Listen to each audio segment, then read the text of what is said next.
The Panthers and the Showboats. Memphis, slight favorite here, just 1.5. Totals are lowest of the weekend at 40.5. And forecast for the Liberty Bowl says mid-80s and cloudy with a slight chance at a storm. So some pop-up storms all over the South. I'm going to be honest here. This is a tough game to handicap. Every now and then we get kind of a stay-away special where you feel like the books have already beat you. This is that to me. You could present me really any number of outcomes here, and I wouldn't be shocked unless it goes into like the 30s and we get a shootout. I don't think that's going to happen, but we'll start with the Michigan defense. Really, only edge I could find here is that the Michigan defense is definitely better than the Memphis offense. They're the heartbeat of this team. Mike Nolan, certainly proud of this unit, and that's their whole identity as a team.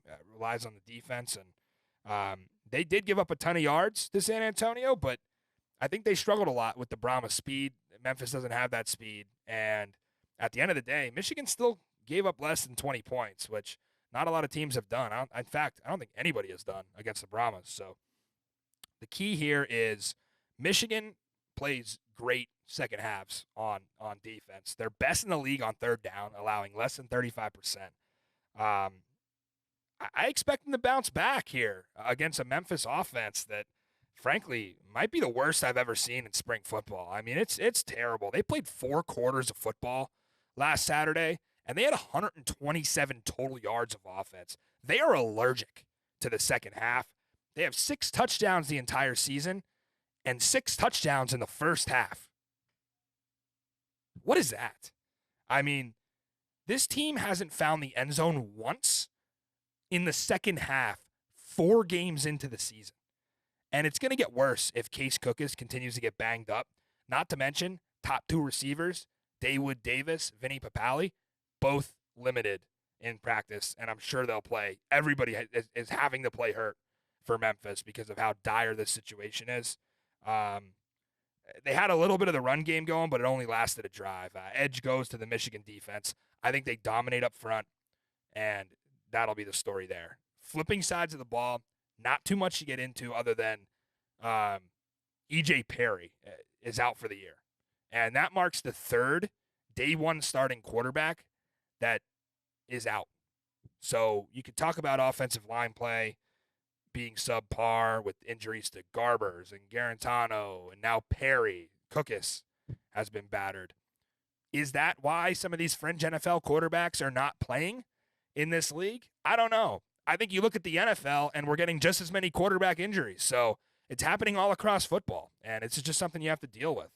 The Panthers did make a splash signing at quarterback that I wanted to highlight quick.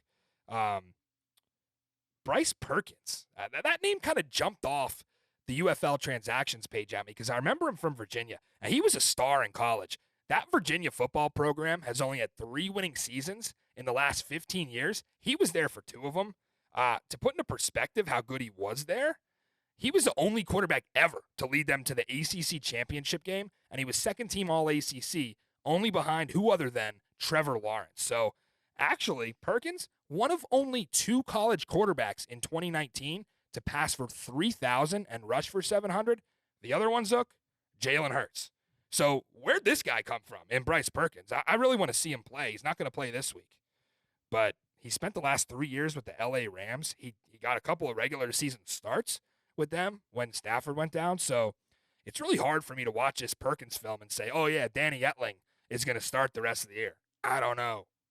Bryce Perkins looks really good. But it's going to be Etling on Saturday afternoon or Sunday afternoon. And he's going to get a crack at a Memphis defense that is dead last against the pass. They completely fold on third down. They just cut a starting safety in Christian McFarland, and they have another 4 defensive starters on the injury report. So I think that Memphis front can match up, but the Michigan O-line looking sort of thin last week with giving up 6 sacks to the Brahmas. I don't know. To me, Memphis doesn't really do anything well. And I can't bet on Memphis here. I also wouldn't be shocked if, like I said, Memphis was to pull out a win. I don't know.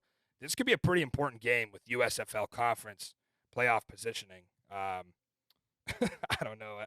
I feel like with Memphis, you could get big passing plays, and with Michigan, right, you got Marcus Sims, who, I would take the under in this game, but then Sims is just going to go catch 380-yard touchdowns on me. Like he leads the UFL in receiving, and he's just an explosive play machine, deep threat. So this is a coin flip, but I'm going to go Michigan here, Zook, with the pick. Like I said, defense too good. Low scoring game, probably right around the total. But again, this would be actually the third upset that I'm picking this week. This is upset week in the UFL, so get ready for it. For you, I'm going the other side. Wow, really? I actually didn't expect that. You never show me your picks, which I like that you don't, because I like to react. Wow. Wow. I'm going in this one. I think the defenses are somewhat equal. It comes down to the quarterbacks for me. We got Cookus greater than Danny Not So Dimes.